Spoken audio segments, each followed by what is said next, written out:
Hello everyone, and welcome to another episode of Slash Film Daily. This is Slash Film Editor-in-Chief Peter Zaretta. And joining me today is Slash Film Senior Writer Ben Pearson. Hey, what's going on? So we are here at the airport. We're stuck in Las Vegas. We can't leave. Flight's been delayed. Yeah, the flight's been delayed. But we did have a bunch more to talk about from CinemaCon. We've been covering CinemaCon on this podcast, as you probably know. This is the annual convention of movie theater owners. They come to Vegas, and the big studios come and showcase their latest, their next year of films. And the one we're talking about today is we're going to talk about Lionsgate, which has 3 films that they kind of profiled. And we're also going to talk about 2 films that we actually saw in full here, Wild Rose and Long Shot. And we're also going to talk about David Copperfield, because we saw that on one of our nights off here in Vegas. So let's start things out first with Lionsgate. Okay. So I guess let's start with what everybody's probably most anticipating here, and that's John Wick 3, Parabellum? Yes. And this is from the same director, Chad. And he came on stage, and actually, this is something I didn't know. Did you know what he said? He said he started, or like he was originally a stunt double for Keanu on their original Matrix? Yes, yeah, that's like one of the big selling points of those guys. Chad Stahelski is his last name, and he has been an action choreographer for a long time. He sort of transitioned from being a stunt guy to an action choreographer to a director, and he's been sort of leading the John Wick franchise. So he's back with Chapter 3 now. See, I knew that they were involved with the Wachowskis in a stunt capacity, but I didn't know that he was Keanu's stunt double. That specific fact. Anyways, Halle Berry joined them on stage and talked about how... See, we are in an airport, so we're going to get announcements. We apologize in advance. But she trained for 5 months for this part and claims it's one of the hardest things that she's had to do in her entire career. So they showed a clip from the movie. What should we say about the clip? It was just a clip, and it was basically just, it seemed to take place in a castle on the beach, and John Wick and Halle Berry's character basically just go through, like, the lower floors of this castle, just wrecking people with guns. Like, it's like a video game. There's just bad guys popping up left and right, and they're just blowing them away. Nameless henchmen, all with, like, dress on their head. I don't know how you describe that. Headdress. And they're taking them out, and I think that the new thing here is you have that stylistic, hard-hitting John Wick action that we're used to, but now you have, in addition to John Wick, you have a female badass, taking people out. But in addition to that, there's her dogs are in the mix. She has 2 dogs who are kind of following her command and executing these vicious attacks. Takedowns. If you can imagine what a John Wick fight would look like with dogs, that's it. Yeah, and there's one moment where I think the dogs are wearing like bulletproof vests or something, and Halle Berry, like before the fight, the bloodbath really begins, she sort of slips an extra gun under the vest of one of the dogs, I think as like a way for her to always have that as a like backup ammo, basically. So these dogs are really like integral to the action. There's one moment in particular where she's sort of being held up against a wall and looks up and notices that on the second story above her there's a gunman up there, and she yells. She's engaging in some hand-to-hand combat. And she yells to one of her dogs, and the dog like jumps up off of her, I think, off of her back, maybe, or onto the wall, and off of the wall up, like I think it's probably like 10, 15 feet up. The dog is like parkouring basically off of. It was pretty incredible, and he like takes out the gunman up top. So these dogs look. I mean, that's definitely obviously the John Wick movies are about dogs, but these dogs are actually getting in on the actual action this time. And I think you're right. That's the cool thing about the footage that we saw, is that Halle Berry looks like she's holding her own. She's not just like off in the corner shooting 1 or 2 people. She's doing the moves just like Keanu is the whole time. Yeah. And, it seems obvious now in retrospect. Oh, why not have some dogs in on this action, especially, this is such a dog-centric story from the beginning.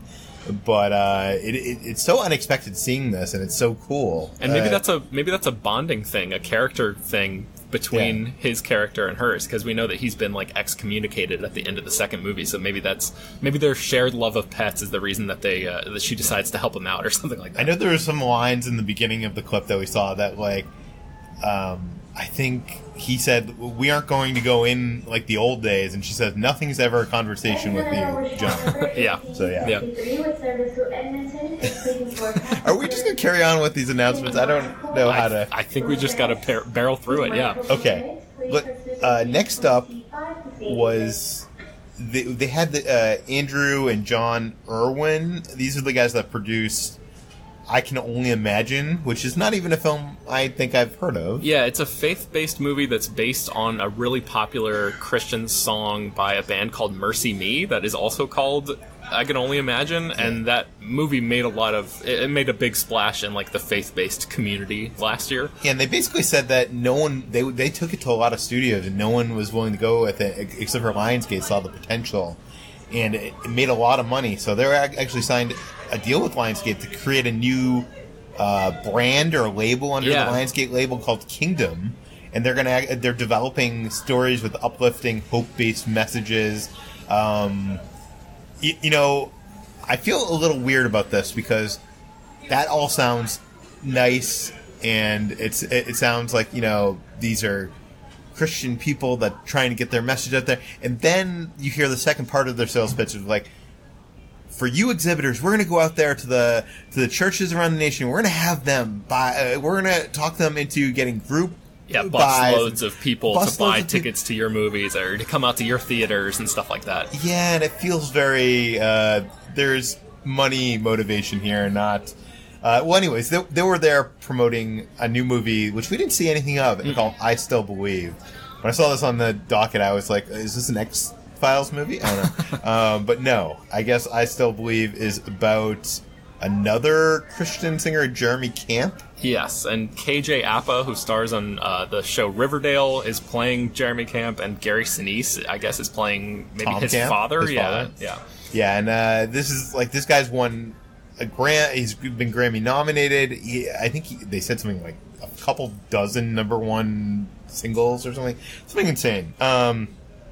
Totally off my radar. Yeah, and they didn't show us any footage, so there's not really much for us to talk about other than, it's interesting. It's worth noting, I think, that Lionsgate is getting into, is really embracing these faith-based movies, and so much so that they're starting this new label. Yeah, so you're going to probably see a lot more of this coming up. If you watched our video tour of all the posters and standees in the hallways at CinemaCon, I'll link it in the show notes. We saw a couple faith-based, or it seemed like they were faith-based movies, just from the appearance of them. Yeah. It seems like those kind of things are making some good small money. Yeah. What I guess people used to call the mid-range that doesn't exist anymore. Yeah. Okay, let's talk about another film that everybody's excited about. This is, I think, your most anticipated movie of 2019. Yeah. Yes, I love Rian Johnson, so his new movie is called Knives Out. It is a murder mystery that is inspired by Agatha Christie novels. He said he's been working on the script for about 10 years. He's been a diehard fan of Agatha Christie since he was a teenager, and this is his love letter to that style of like whodunit storytelling. And I think he said he's been working on this for like 10 years or something insane. Mm-hmm. Was that something that was revealed before? Yeah. Okay, I didn't know that. And they were saying that this is a movie about a family gathering that turns bloody quickly. Yes. And we learned that this is basically around everybody's gathering for their, the father's birthday in this big mansion.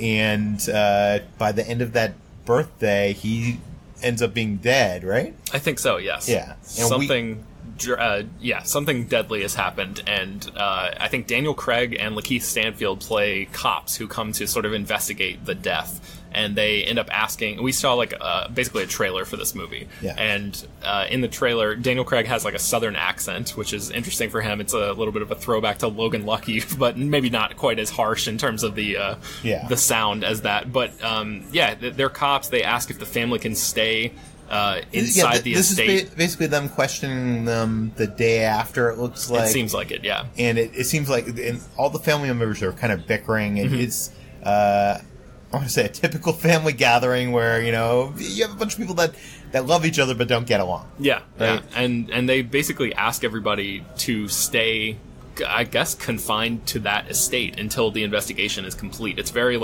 Hercule Poirot, like Agatha Christie style classic kind of setup. And Michael Shannon is one of the characters. He's like furious that the cops would even suggest that a family member could do something like this. Chris Evans is one of the family members as well, and he seems to really relish in telling all of his family members to eat shit like over and over again in the trailer.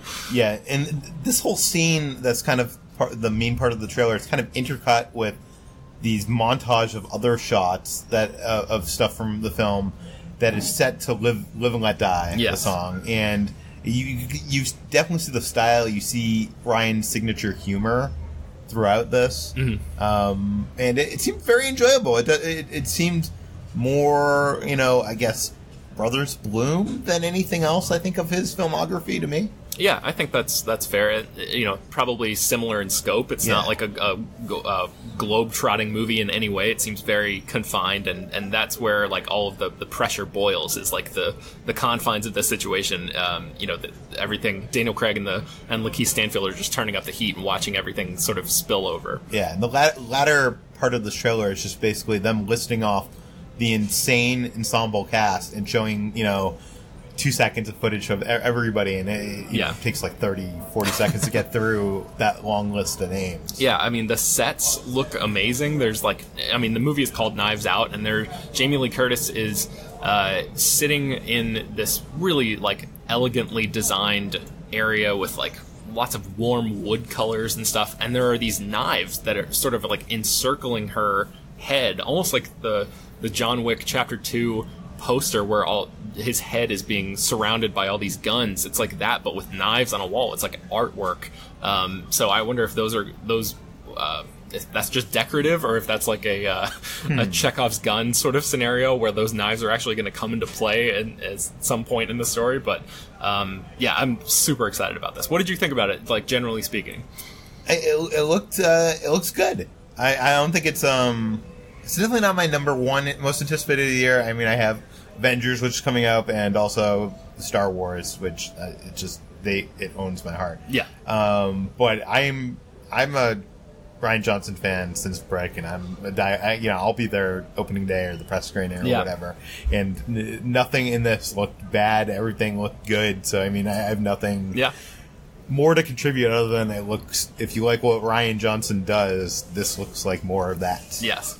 And it was interesting, actually. He did mention at the beginning of the presentation, he said something like, before I wrote it down here. He said something like, before I get back to franchising a galaxy far, far away, which I think is interesting because there's always those rumors that Disney's not doing his trilogy of Star Wars films. But it sounds like he is taking moments to mention that just so people know that it's still in the works. Yes. Okay. We saw a couple films here at the convention. Let's start with Wild Rose. This is a film that premiered at the Toronto International Film Festival last year. Yes. Last year.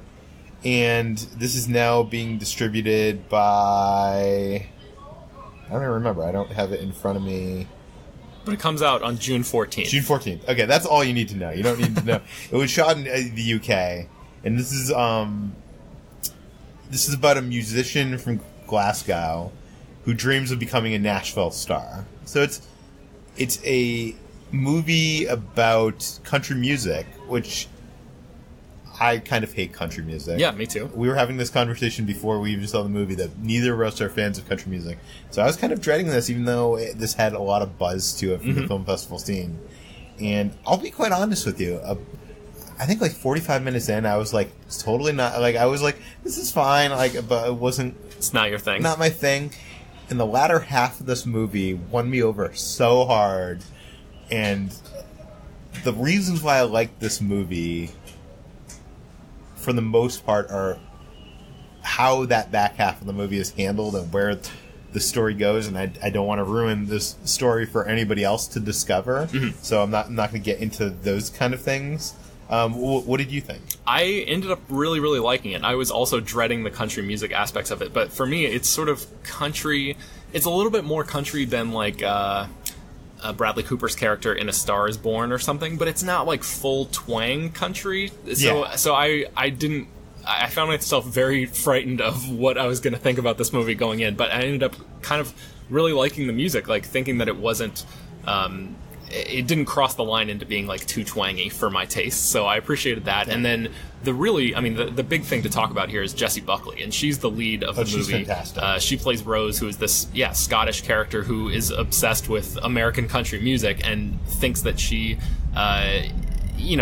can make it big in Nashville, and the movie is very like aspirational, and it reminded me a little bit of Sing Street in the way that it's about a musician with a dream, and it's full of big ideas and big hearted kind of goals and all of that stuff. And the dream, and that's the thing. That's the reason why I went and saw this, because I'm sold by these kind of films where are about dreamers who want to leave their small town to become something and create something. I mean, that's definitely something that describes me, and I'm sure describes you in some ways.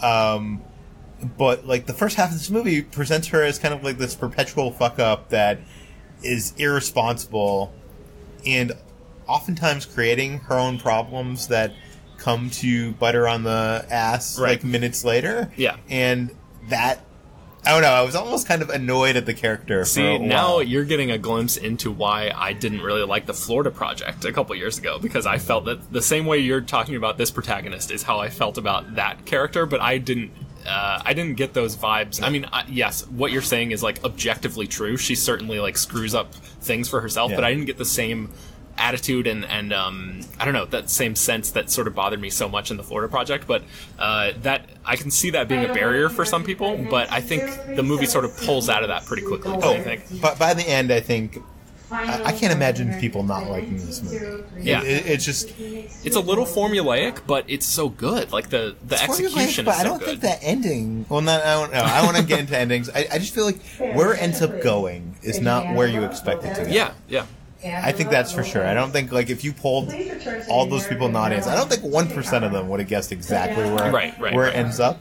But the specificity of it is what really makes it stand out. You've seen stories like this before. You've seen the skeleton, but the details are different here, and that's where I think this movie has a chance to shine. Along with the really great performances by both Jessie Buckley, who sings and does all of the heavy lifting of the drama in the movie, and also Julie Walters. Yeah, Julie Walters, who plays her mom, and they have like a really interesting dynamic, and there's a lot to chew on with their relationship. Yeah. So the next film I want to talk about, we saw at the convention in full, is from Lionsgate. It's Long Shot. This is the movie that was originally called Flarsky. We had this argument on our most anticipated list. I think I was the one pulling for this film to be on the list the most, and Chris was not having any of it. So with that in mind, did it deserve to be on your anticipated list? What did you think about it? I think it did. I think this movie, first of all, this movie is directed by Jonathan Levine, who did The Whackness, and then he's teamed up with Rogen and Goldberg on a bunch of stuff, including 50-50. What's the Christmas movie? God, I cannot remember the name of that movie for the life of me right now. But it was with Joseph Gordon-Levitt and what the hell is the name of that movie? The Night Before. The Night Before, yes, of course. Yeah, so that's what. And he also did Snatched and Warm Bodies. He's done a bunch of stuff. I fell in love with The Whackness when I was at Sundance, and I've been following his career ever since. And I like what he's doing here with Rogen and Goldberg. Rogen stars in this as Fred Flarsky, who is kind of, I guess, kind of a role that Rogen plays a lot of the times. Kind of like this, like a schlubby, sort of like a loudmouth kind of guy, I guess. Yeah, and he somehow he gets fired from, or he quits his job. Quits, something happens. He's a journalist. He writes for some independent Brooklyn publication, and he crosses paths with Charlotte Field, who is played by Charlize Theron, and she is the Secretary of State. Yeah. And she's going to be running for president. And one of the things that she lacks is kind of in her comedy range, so they want to hire someone to help punch out her speeches, to get her to get her approval ratings higher in the humor category. Yeah, so they kind of cross paths. They knew each other as kids. She babysat him. They were neighbors, and he had a crush on her. And this is a full-blown romantic comedy, right? Yeah. Mm-hmm. And, you know, it is kind of formulaic, I guess, in ways. This also stars O'Shea Jackson Jr., who I loved in Ingrid Goes West. Yes. A few years ago at Sundance. And this movie is hilarious. There's so many funny jokes. I was constantly laughing. If I have any complaint, it's 2 hours and 5 minutes long, and for a romantic comedy, I feel like it's maybe 20 minutes too long. Yeah, I think so too. But it won the audience award at South by? Yeah, South by. So people are loving it. What did you think? It's easy to see why people love it, because it's very funny and it's like sweet too. It's like the romance element is really believable, even though, you know, Charlize Theron is like one of the most gorgeous people on the world, you know, on the face of the planet, and Seth Rogen certainly is not. They you know, somehow you believe that. Yeah, their relationship actually works really well, and they play well off each other. It almost like this movie seems to be like almost like a commentary on Charlize Theron's career a little bit. Like, you know, people might not think that she's super funny, so she's starring in this movie with Seth Rogen to sort of like increase the public's appreciation of what she can do comedically. And I think she really leans in and shows her comedic chops in this movie. I came away really liking it. I think it's like a little vulgar and like a little you know, it maybe crosses a couple of decency lines here and there, but like you kind of expect that from every Seth Rogen comedy. Well, that's also that's one of my problems. I feel like with the Rogen Goldberg stuff, the produced stuff, is it feels like they always try to cram drugs and something like over the top vulgarity into the stuff. Yeah, and sometimes that works, and sometimes it doesn't. In this movie, I don't think those aspects of it help the movie much. Yeah. And like one particularly gross act is like a very pivotal thing late in the movie, and it's like, man, this is a strange choice for like a major studio comedy to hinge on this moment in such a big way. But I guess there's comedies in the 90s that are glittered classic and iconic that have the same kind of moments. Yes. But and those are from people that now won Oscars this year, so you never know. Okay, the other thing I want to say about this, sorry guys about all these guys, we got to get to D5. No, we're good. I was kind of surprised at the political content of this movie. Not that it takes any like sides or anything like that. It's not like I think it certainly does. Well, yes, it does. But how much it kind of goes into the compromise of a politician, and especially with the media, it definitely satires the political media. Yeah, what did you think about that aspect? Because that's a huge aspect of this film, I think. Yeah, it seems very much like a movie lashing out against the injustices that we've been seeing in the world over the past couple years, and maybe not in a... Well, yeah, it's pretty direct. Like there are, and there is an idiot president played by Bob Odenkirk, who basically was a TV star that is now president. So it is. It's like very obvious. Like there's no way around it, and the movie really leans into it. But I think it works in the context of the movie. And it's a story about journalism. It's a story about politics. Yeah. And it's impossible to not really address those things, address what we've been dealing with as a society for the past 2 years if you're going to make a movie about those things. Yeah, I just don't know, like, I'm saying, like, this could use, an edit of 15, 20 minutes. Yeah. I don't even know what you take out of that from... There are a couple little things I would recommend, but I'm not going to get into the specifics here. But and who knows? Who the hell am I to say? But you looked over at me during the movie. At one point, you said, "Is that Andy Serkis?" And I looked at the screen and I was like, "No, I don't think that's Andy Serkis."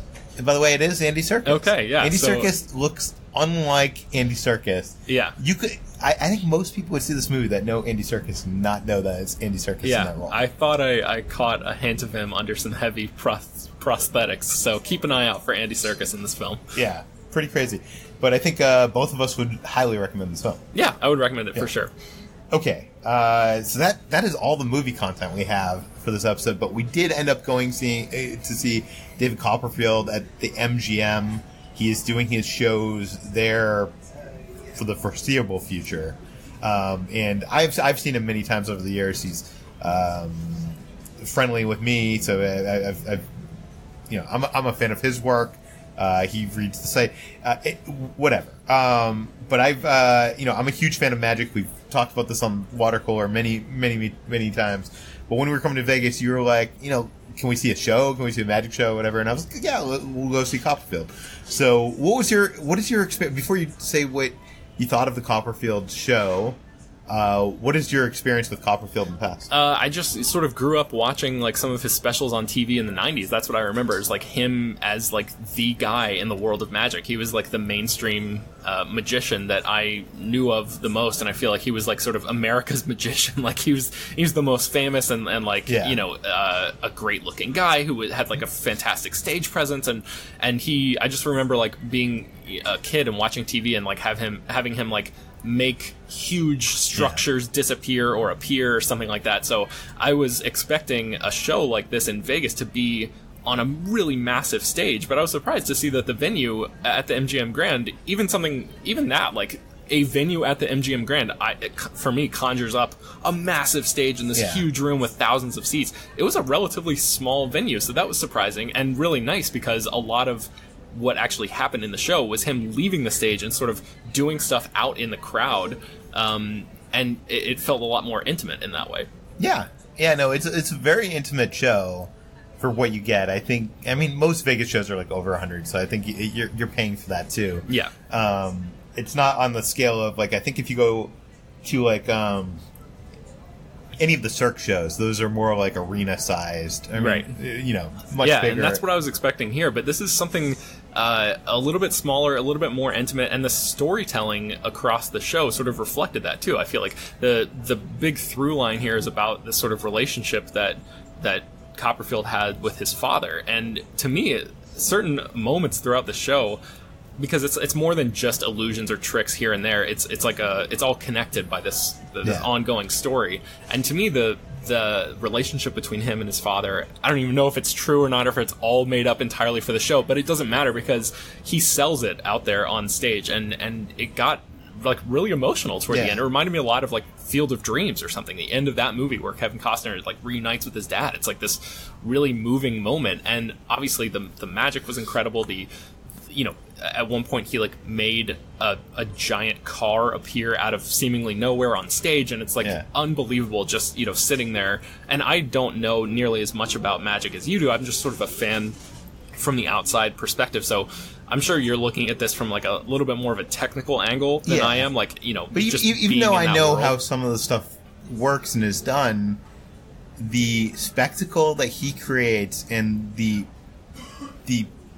production design, the production as a whole, like he has like these cameramen running around you can tell that everything's like down, like I don't know, it's just so perfectly done, like just everything. I felt like I was in the presence of a legend, and I was like, I'm so glad that I was able to see something like this in person. So I mean, if anybody is ever in the Vegas area and Copperfield has a show and you have the chance to go, I mean, do whatever it takes, because it's like it's unbelievable, the stuff that is there. And I don't know how to say that on a podcast without it sounding lame, like, oh wow, it was so cool, but it just it's my jaw was on the floor. And it's hard to like review a magic show because you don't want to you don't want to talk about what you necessarily saw, because magic, I think, as a medium relies so much on surprise.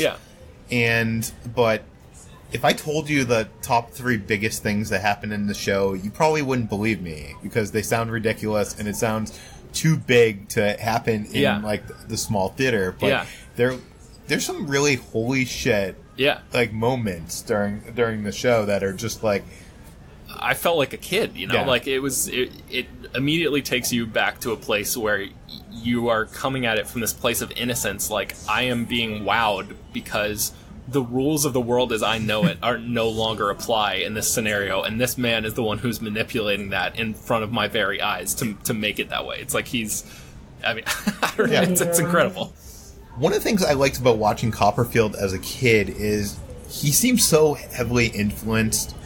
Magic is kind of insular, and magicians kind of just steal each other's tricks and do variations on stuff. And Copperfield didn't seem to be as inspired by other magicians, but inspired by cinema. Mm-hmm. And early stuff he did, like, he did this thing where he was, like, trapped and he had to escape before a laser beam hit him, and it was, like, so clearly designed to emulate, like, the Bond mm-hmm. movies. And every special would have things that were so cinematic, and even, like, he escaped from this building that was going to get imploded, and the whole thing's presented in this one single Steadicam shot that I think was shot by the same guy that did the Steadicam shots in the Scorsese movies. Oh, wow. So, like, he's so heavily inspired by that, and this show, the last third of the show, presents this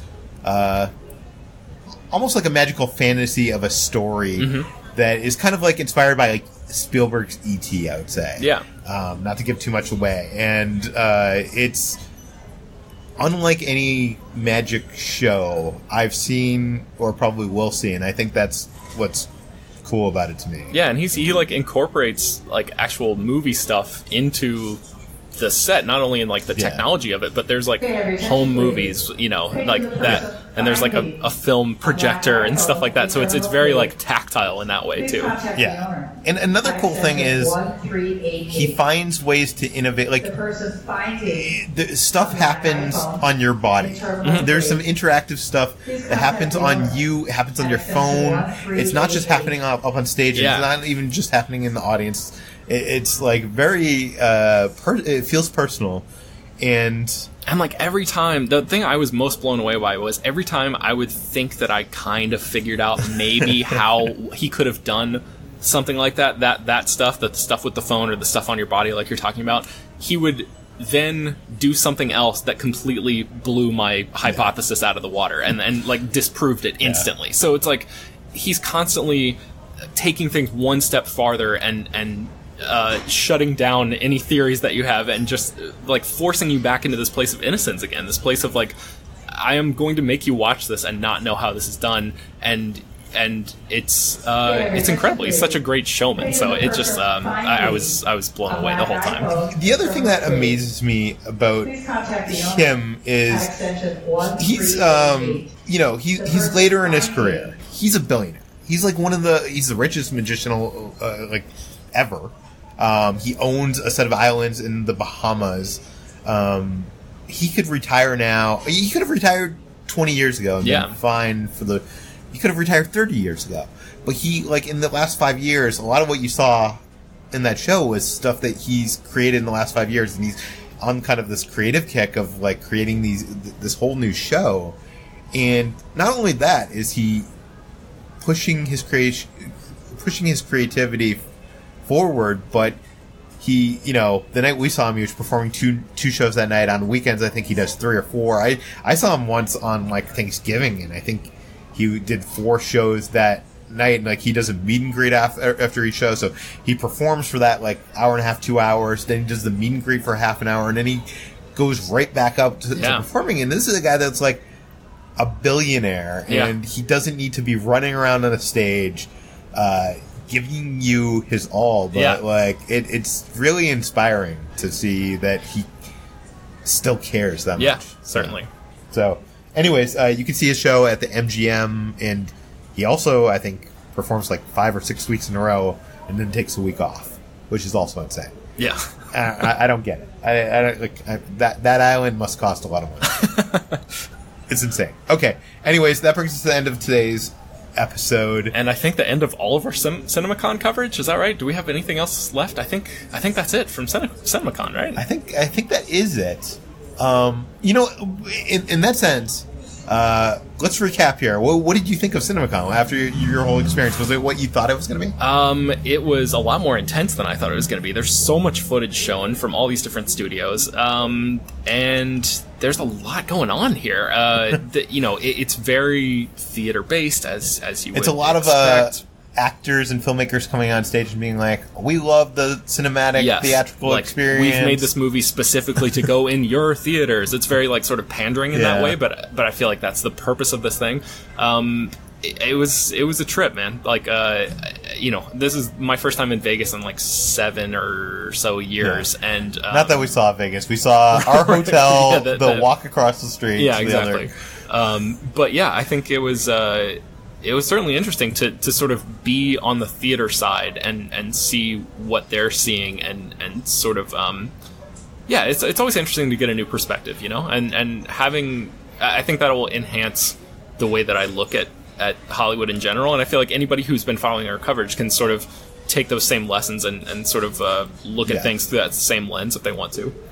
Well, I hope everybody listening out there has gotten something from our coverage, because getting a peek at the next year plus of movies is not an easy feat to not only watch all these presentations, but be able to recap them.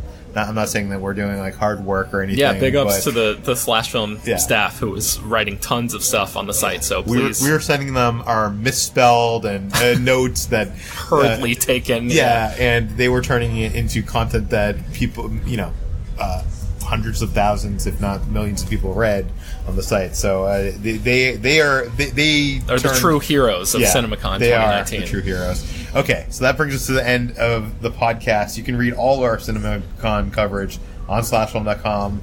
You can find my work. You can find me at slashfilm on all social media. You can find you where? On Twitter and Instagram at Ben Pears. And my writing, of course, is at slashfilm.com. Yeah, this podcast, Slash Film Daily, is published every weekday. And sometimes, as was this week, multiple times a day on slashfilm.com and your favorite podcast apps. Please feel free to send us your feedback, questions, comments, concerns to us at peter@slashfilm.com. And please head on over to our iTunes page, give us a 5-star review, tell your friends, spread the word, and we will see you tomorrow.